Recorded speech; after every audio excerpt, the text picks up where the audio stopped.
From the Global Times, I am Mulan. Welcome to the GT Podcast, a one-stop shop for the Global Times take on top China and global news. In today's podcast, during a state visit to South Africa, Chinese President Xi Jinping said that, standing at a new historical starting point, China and South Africa will work to deepen bilateral cooperation. The BRICS Summit has garnered global attention. Why is BRICS so important for the world? Anil Sooklal, South Africa's ambassador at large for Asia and BRICS Sherpa, shares his views. U.S. Commerce Secretary is set to visit China from August 27th to the 30th, in another positive signal for growing talks between Chinese and U.S. officials. And Washington has been urged to show its sincerity. U.S. President Joe Biden finally visited Maui this week amid one of the deadliest wildfires in U.S. history, but that did not cover up the U.S. government's incompetence in responding to natural disasters. On Qixi, or Chinese Valentine's Day, which has been around for over 2,000 years, young Chinese return to traditional ways of celebration instead of commercial activities. This week, Chinese President Xi Jinping attended the 15th BRICS Summit in South Africa and paid a state visit to the country. During a meeting with South African President Cyril Ramaphosa, Xi said that, standing at a new historical starting point, inheriting the China-South Africa friendship, deepening cooperation and strengthening collaboration are the mutual wish of both countries, and also the significant responsibility of our times. After the meeting, Xi received the Order of South Africa from President Ramaphosa. Speaking at the ceremony, Xi said that China and Africa Comprehensive Strategic Partnership has entered a golden age, as political mutual trust between the two sides continues to deepen, and mutually beneficial and practical cooperation in various fields has yielded fruitful results. This visit fully demonstrates China's high regard for the development of relations with both developing countries and South Africa, as well as China-Africa relations. Wu Peng, Director General of the Department of African Affairs at China's Ministry of Foreign Affairs, said at a press briefing in South Africa. Speaking at the BRICS Summit in South Africa, Xi said that the BRICS is an important force in shaping the international landscape.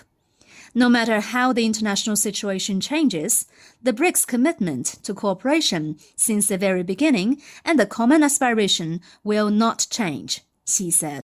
Many countries are reportedly applying to join BRICS, and the motives behind this include interest in the organization's economic development potential and their desire to build a more equitable global order, David Monye, director of the Center for Africa-China Studies at the University of Johannesburg, told the Global Times. As BRICS Summit took place in South Africa drew attention from around the world, there are many different views on the important role of the grouping for the international community. Why is BRICS important for the world? Anil Sooklal is South Africa's ambassador at large for Asia and BRICS Sherpa, and he shared his insights on the topic in an article for the Global Times. The establishment of the BRICS group has provided a platform for our nations to consolidate our economic clout and lobby for more equitable and inclusive economic and financial reform. We are a collective that has, over the past decade, defied conventional wisdom and disrupted the traditional geopolitical and economic alliances, propelling BRICS to the forefront of global political, economic, environmental, and financial affairs, he wrote. BRICS has thus charted a new path for financial and economic development and global governance, focusing on inclusivity, fairness, and shared prosperity, the article says. However, the article also pointed out, a concerning trend is that there have been consistent attacks on our BRICS partners China and Russia by countries of the North, as well as by Western alliances and organizations such as NATO and the G7. Following weeks of speculation, China's Ministry of Commerce announced on Tuesday that U.S. Commerce Secretary Gina Raimondo will visit China from August 27th to the 30th. So far, details remain scarce about the trip, but some media reports suggested that, in addition to Beijing, the U.S. Commerce chief will also visit Shanghai. The trip, coming amid increasing official exchanges and positive signs, sends another signal that the world's two biggest economies remain committed to dialogue, even as bilateral relations are still at the lowest ebb in decades, analysts said.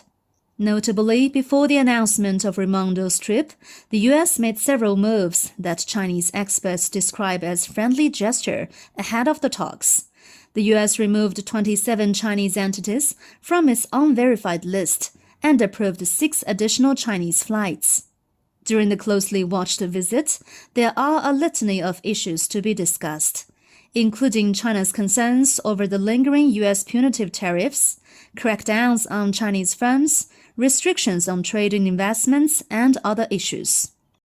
Analysts said that the two sides are expected to raise their concerns during the meetings, which is conducive for both sides to address them. However, any major breakthroughs are unlikely unless the U.S. shows sincerity.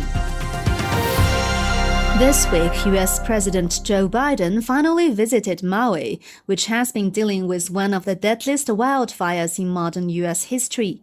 But for many, his visit came too late and won't cover up the U.S. government's botched response to the disaster, which has killed more than 100 people. For days, the international community witnessed just how much the wildfires have turned part of Maui, once a land of idyllic beauty, into a scene of horror, carnage, and ruin, straight out of a Hollywood horror movie. Worse still, the island's broken early warning system, slow and poorly coordinated rescue efforts, and the U.S. disappointing disaster response and mobilization mechanisms have, to some extent, transformed the natural tragedy into a man-made one, observers pointed out. The White House has been highlighting efforts taken by the Biden administration in response to the wildfires, but such rhetoric has done little to assuage people's anger at the slow response of the U.S. government during the ongoing tragedy. Maui exposed several issues in the way the U.S. handles wildfires: weak public awareness in reporting emergencies, failures in local warning systems, insufficient rescue forces, and weak mobilization capabilities. Wang Yanhua, a professor at the Huazhong University of Science and Technology, told the Global Times. Inheriting the treasure of art and culture from the past thousands of years, young Chinese have created a new trend, 国潮, or China chic. It refers to a movement started off by an increasing number of young people who are endeavoring to revive and reinvent China's traditional culture. This week, the Global Times looked into the revitalization of tradition and brand new ways of celebrating the Qixi Festival, a day of romance that has been around for more than 2,000 years. Every year on the 7th day of the 7th month of the Chinese lunar calendar, Qixi Festival, dubbed Chinese Valentine's Day, is widely celebrated in various ways. Though this year's Qixi Festival fell on a weekday, the very special occasion of love and culture still intrigues many young Chinese. For China's young people, the Qixi Festival seems to have changed its way of celebrating. Instead of endless advertisements from merchants targeting young couples, the celebration of Qixi Festival has returned to the pursuit of the essence of it, filling the rooms with flowers like the ancients did, learning Qixi traditions, and most importantly, enjoying and cherishing love and family. That's all for this edition of the GT Podcast with Mulan. Make sure to follow the Global Times on Twitter and Facebook to stay tuned. You can also check out our podcast, articles, and much more on our website at globaltimes.cn. Thank you.